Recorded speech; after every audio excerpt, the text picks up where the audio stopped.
It was December 1776, and Thomas Paine was with George Washington's troops. And it wasn't a really good time. They'd been defeated in Boston, defeated in New York, and they were fleeing.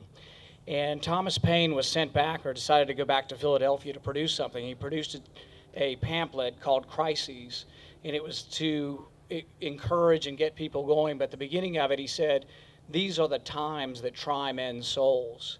I think we once again live in time like that. I think there is a general unease, there's a discontent across the country, and it's spontaneously popping up. Some in the media, in the liberal media, try to say it's all organized by Fox News or it's organized by the Republican Party. I've been to a lot of these events, and I know some of y'all have been to these events, these Tea Party events. They are spontaneous, and there is a spontaneous unease and discontent out there about what's going on. And it's not primarily taxes. We all hate high taxes and we think taxes are too high. But I think most people at these tea parties are worried about the debt. And I tell people that I think we're drowning as a country. We're drowning in a sea of debt. The deficit next year will be 13% of gross national product. Federal spending is at 28% of gross national product. These are historic highs. The deficit will be $1.75 trillion in 1 year. I can't even conceive of really what $1 billion is, much less $1 trillion. There's a little story they talk about $1 billion to try to give people an idea of what $1 billion is. 1 billion seconds ago was 1959. 1 billion minutes ago, Jesus was alive. 1 billion hours ago, we were in the Stone Age. But $1 billion ago, at the rate the federal government spends, it was 7 minutes ago. There's a quote from Glenn Beck's recent book, and he says that we spend money at $53,000 a second. The interest on the debt, I think, is $26 billion a month. You know, it is out of control. It's a debt, I think, that is no longer manageable. One of the things my dad has talked about for years and years is the Federal Reserve, and I think one of the scariest statistics is that the monetary base doubled in 1 year.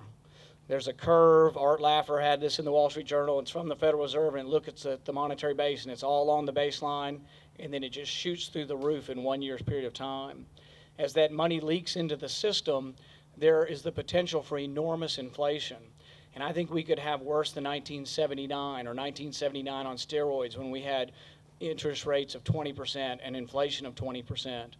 And I think my dad has asked, I think, one of the most important questions. He's had a lot of good exchanges with Bernanke and Greenspan over the year. But one of the most important, I think, was in the last month or two when Bernanke came before him and he said, "What are your plans? What are you going to do if you have significant inflation but zero growth?" They usually think they're going to get inflation and growth, and then that they've already talked about this, their exit strategy. They'll pull that money out of the system and we won't get inflation. They'll tame inflation by retracting that money out of the system. But what do if you have significant inflation and no growth? They're petrified of pulling money out of the system when there's zero growth because they think it'll tip us into a depression. So what do they do if it's 10%? But what do they do if it's 20% inflation or 25% inflation but zero growth?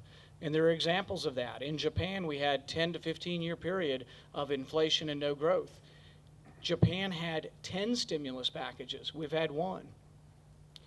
The other issues I talk a little bit about, other than the debt, and I think the debt is the primary reason I run for office and the primary thing we have to do something about, is that I think we need rules. I say politicians can't be trusted. There are exceptions, but I say they almost all, as a rule, have shown they can't be trusted. So I think we have to have rules.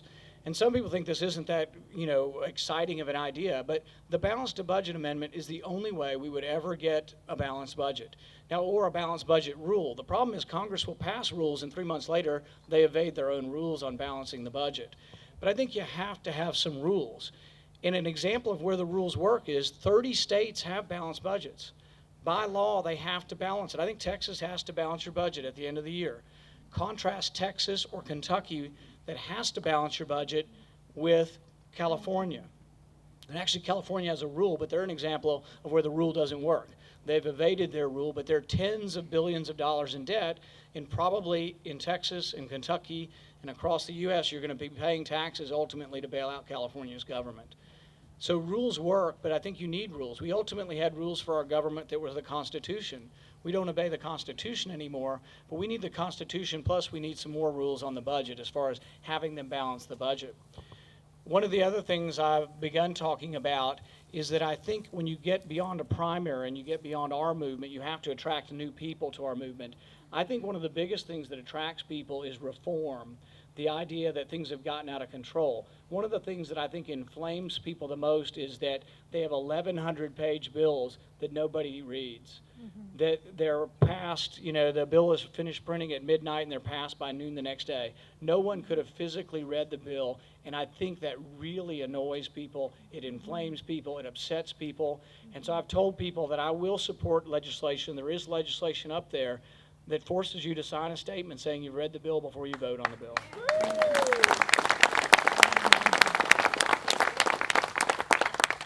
Another reform issue that I think will go well in a general election that I've talked some about is that I think that money is corrupting politics. And everybody agrees to this. And it's the special interest money, the people who want a contract. They want something from government. And it's buckets and buckets of cash.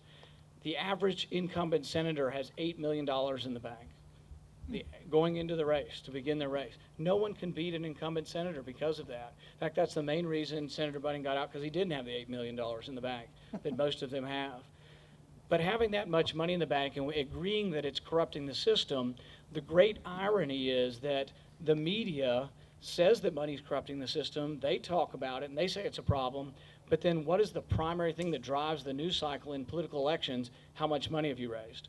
So if you get behind, and that's one of the good things about the money bomb and my dad's movement and all of you guys helping me, is that we're at parity. We may be a little behind our opponent, but we're almost at parity, and they can no longer dismiss us that we can't run because of help from people like you.